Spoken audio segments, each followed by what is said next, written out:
Graça e paz a todos os meus amigos aí do YouTube. Aqui Fernando Vargas, pelo canal Pregando o Evangelho, novamente com vocês, trazendo uma reflexão, uma palavra de Deus para abençoar a vida de vocês. Meus queridos, hoje para mim é um dia especial, é um vídeo especial, porque eu vou falar de um assunto que me traz muito prazer e muita alegria, que é o nosso relacionamento com o Espírito Santo. Como podemos crescer nele, como podemos usufruir de tudo aquilo que ele tem a nos proporcionar, seja de ensino, de revelação da pessoa de Jesus Cristo, de nos transformar à imagem do Senhor e de nos guiar na nossa caminhada cristã. E para isso eu quero trazer um paralelo com a passagem que está no livro de Ezequiel, no capítulo 47, que fala acerca do rio que sai do trono de Deus, que é descrito aqui em Ezequiel 47, como também lá em Apocalipse 22, no versículo 1, na cidade santa, na Nova Jerusalém.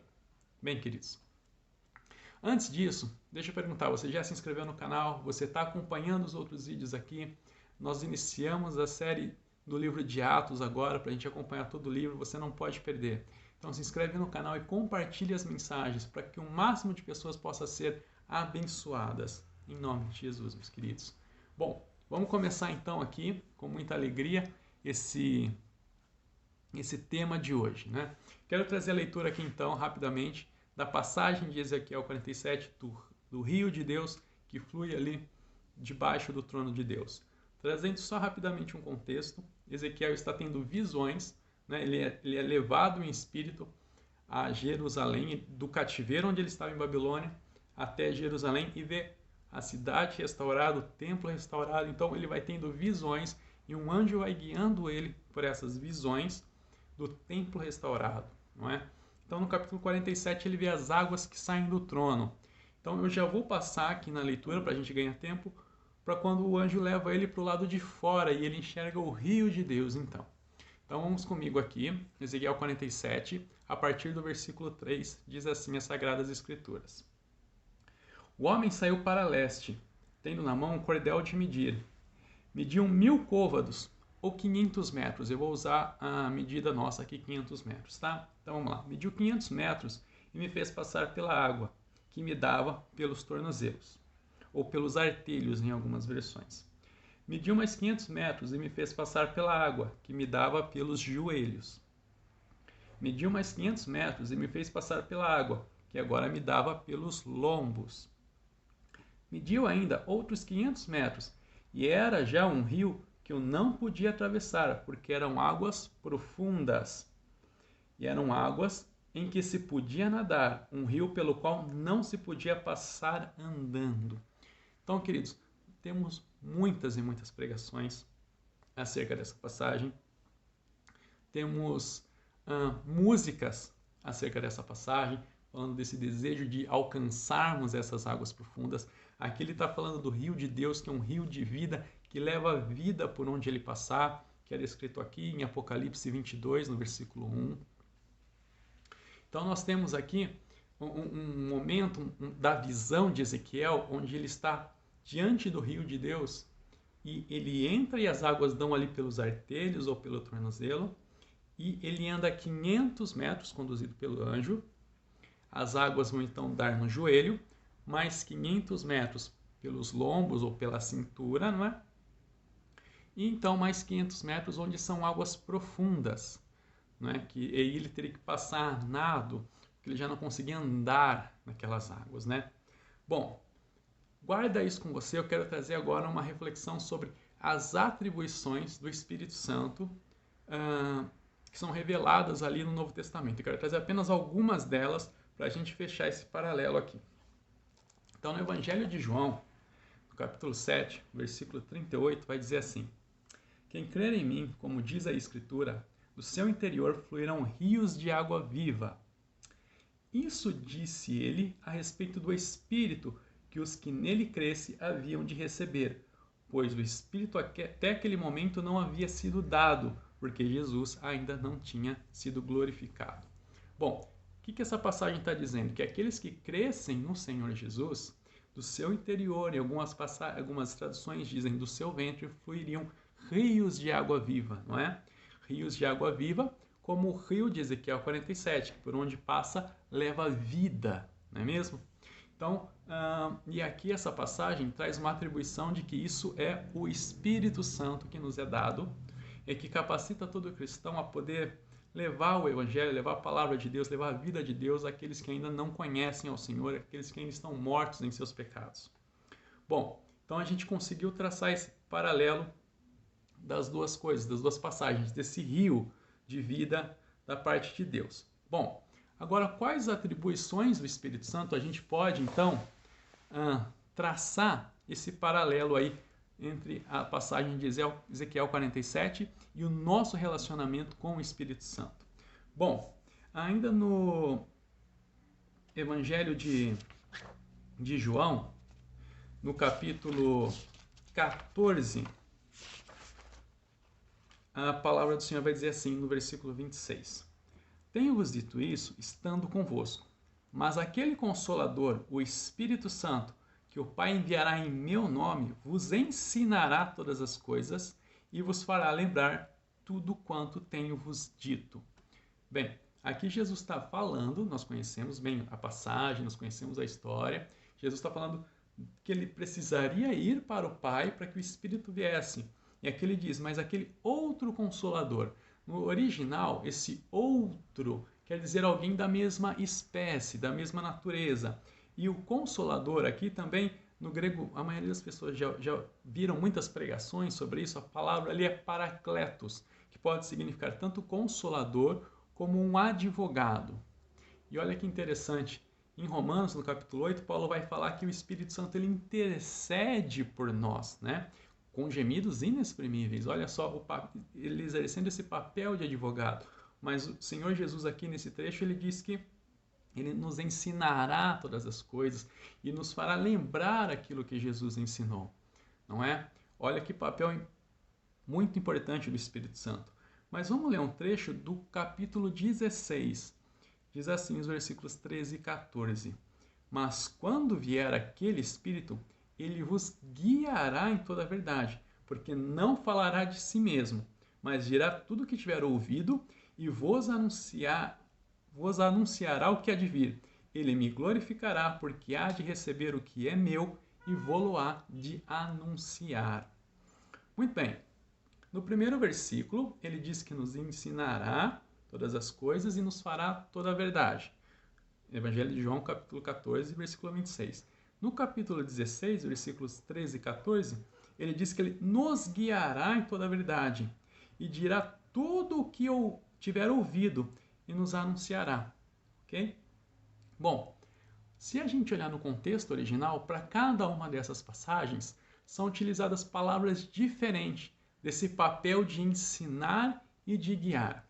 No versículo 14, quando diz vos ensinará toda a verdade, no capítulo 14, versículo 26, a palavra utilizada ali é didasco, que tem por significado ensinar, dar instrução, ensinar algo a alguém e desempenhar o ofício de um professor.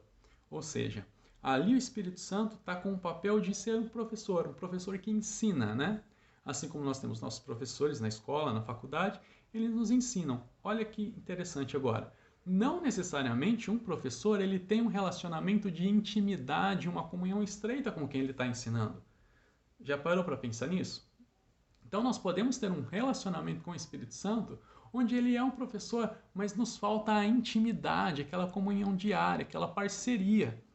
Você já pensou nisso? Se o relacionamento seu com o Espírito Santo não está nesse nível, você até busca estudar as Escrituras e aprender, mas falta a comunhão, mas falta intimidade, falta aquele tempo no lugar secreto, não é mesmo?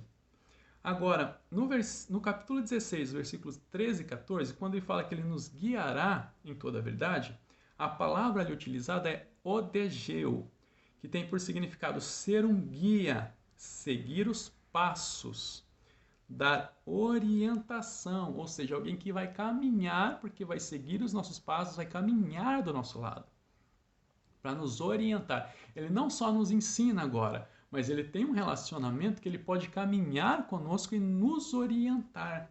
Dentro daquilo que ele tem nos ensinado, mostrar direção, nos ajudar nas decisões que devemos tomar. Vê como nós já estamos num nível de relacionamento, intimidade um pouco diferente, um pouquinho mais profundo com o Espírito Santo, não é?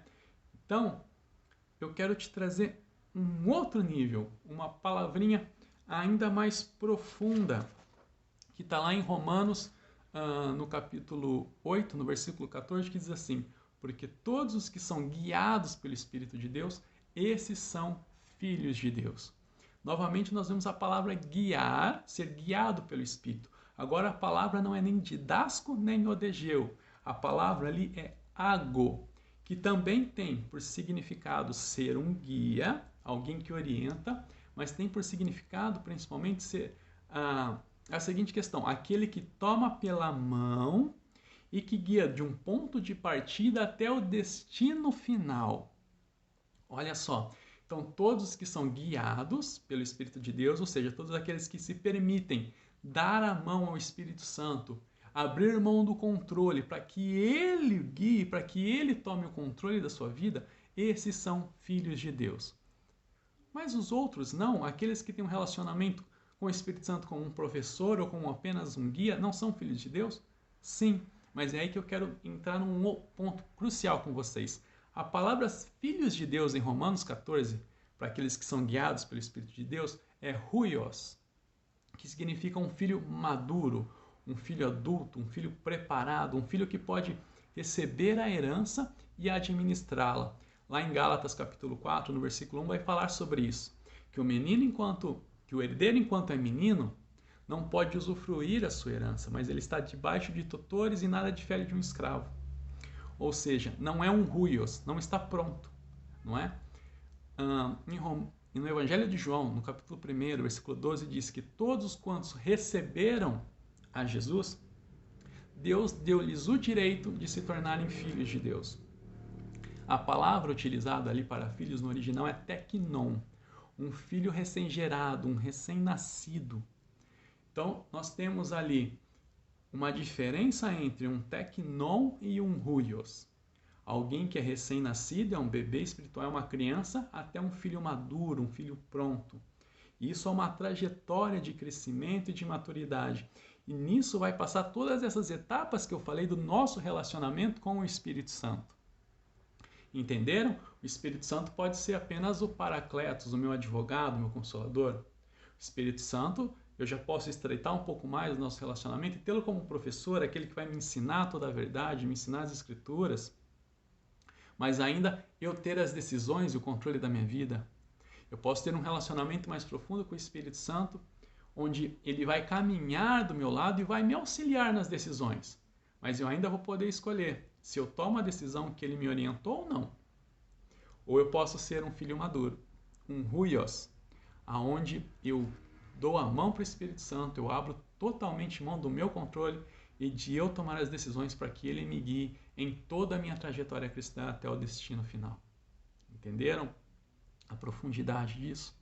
Agora deixa eu fazer o paralelo com o rio de Deus em Ezequiel 47. Você lembra que quando ele entra no rio de Deus, as águas dão ali pelos artelhos? Ou seja, o teknon, aquele que passou pelo novo nascimento, aquele que se arrependeu dos seus pecados, que entregou a sua vida a Jesus e agora o tem como Senhor e Salvador. Então ele recebe o Espírito Santo, ele é um teknon, ele está começando a sua caminhada cristã. Então as águas dão ali pelos artelhos. O Espírito Santo é um intercessor, ele é um advogado, ele é um consolador. Mas perceba que, se você já andou numa piscina, num rio ou no mar, você tem a noção de que a resistência do ar é uma e a resistência da água é muito maior. Então andar com água somente nos pés ainda é muito fácil. Você vai facilmente para onde você quiser sem o mínimo esforço. Quando você tem águas a níveis do joelho, você percebe que a resistência da água já aumenta. É um pouquinho mais difícil de se deslocar, mas você ainda consegue tranquilamente, não é? Quando as águas estão pela sua cintura, aí você percebe que já é difícil você andar dentro das águas. Há muita resistência. Então, você tem que fazer muita força, muito esforço. E quando você está em águas profundas, você teria que nadar, você teria que fazer muito esforço. Ou se deixar levar pelas correntezas, né? Por onde o rio, por onde o mar quer te levar. que eu quero dizer com isso? Você pode ter água pelos artelhos e ter só o Espírito Santo como um advogado, como um intercessor, ser para sempre um bebê espiritual. Você pode crescer no seu relacionamento com Deus e ter água pelos joelhos, onde o Espírito Santo é seu professor que ensina todas as coisas. Você pode crescer um pouco mais e ter água pela cintura, onde o Espírito Santo caminha do seu lado, mas você ainda consegue ter a direção. Ou você pode ir para as águas profundas, aonde você abre mão e não tem mais controle, e aí o Espírito é que te leva aonde você deve ser levado. Agora aqui está o ponto-chave para a gente encerrar. Você percebe que na visão de Ezequiel, o anjo media 500 metros e ele tinha que andar esses 500 metros até chegar num novo nível. Agora experimenta andar 500 metros com a água nos pés. Eu já falei que é tranquilo. Com as águas no joelho, ainda tem facilidade. Com as águas na cintura, andar 500 metros já é bem difícil. E depois, em águas profundas, nós não temos mais controle. Então, queridos, na nossa caminhada rumo à maturidade cristã, cada estágio fica, entre aspas, eu vou colocar um pouquinho mais difícil. Por quê? Porque nos é exigido mais renúncia, nos é exigido mais entrega, nos é exigido passar mais tempo em intimidade com Deus e negar as nossas próprias vontades, os nossos próprios desejos. Implica em matar a nossa carne. Por isso, quanto mais crescemos em Deus, mais nós deixamos de nós, mais nós morremos para nós mesmos, mais nós nos negamos a si mesmos, mais nós tomamos a nossa cruz e seguimos a Jesus. Então, em contrário àqueles pregadores da hipergraça, que tudo é fácil, que tudo já está feito e que é só alegria, não, a caminhada cristã implica sim em renúncia, implica muitas vezes em sofrimento, em deixarmos as nossas próprias vontades, nossos próprios sonhos e desejos para vivermos aquilo que o Senhor quer, ou seja, Ele é quem nos guia, nós damos a mão para Ele e abrimos mão da nossa vontade e do nosso controle. Então, queridos, essa é a mensagem que eu queria trazer para vocês. Ficou um pouquinho mais longo esse vídeo, mas eu acho que ele é de muita importância para a nossa caminhada cristã e para o nosso crescimento espiritual. Queridos, eu vou orar rapidamente com vocês para que nós possamos chegar nesse nível de profundidade. Mas antes disso eu peço, se inscreve aqui, compartilhe essa mensagem com o máximo de pessoas que você puder, para que elas também sejam abençoadas e estimuladas a ir para essas águas profundas, a se entregar, a deixar que o Espírito Santo conduza a vida dela do ponto de partida até o destino final, em nome de Jesus. Curta esse vídeo, compartilhe a mensagem e se inscreve no canal. Nos ajude a levar a palavra de Deus para o máximo de pessoas possível, em nome de Jesus. Vamos orar? Pai querido, Deus Santo, muito obrigado por esse tempo e por essa palavra, Deus. Senhor, que o Senhor nos conduza, ó Deus, em nossa caminhada cristã rumo à maturidade, rumo a uma intimidade mais profunda com o Teu Espírito Santo, onde Ele não só nos ensina, onde não só Ele nos guia e nos orienta, mas onde Ele nos toma pela mão e nos leva até o nosso destino final, ao cumprimento da nossa carreira em Cristo Jesus. Deus, nós queremos abrir mão do nosso controle e das nossas decisões para que o Senhor conduza a nossa vida em todas as áreas, Senhor. Que o Senhor tome conta e que o Senhor dirija, Pai, em nome de Jesus. Eu oro para aquele irmão agora que está enfraquecido na fé, que ele decida, Senhor, reatar, reafirmar e renovar a aliança contigo e que ele decida abrir mão dos seus desejos e vontades para que ele possa experimentar essas águas profundas, esse nível profundo de intimidade e de experiência com o Senhor, ó Deus, em nome de Jesus. Pai, que essa mensagem alcance, Senhor, essa pessoa que está vendo esse vídeo, sua família, seus amigos, Pai, que essa mensagem seja espalhada, Senhor, para que mais e mais vida seja edificada, ó Deus, em nome de Jesus. Amém. Queridos, mais uma vez, meu muito obrigado e eu aguardo vocês nos próximos vídeos. Seja abençoado em nome de Jesus. Amém.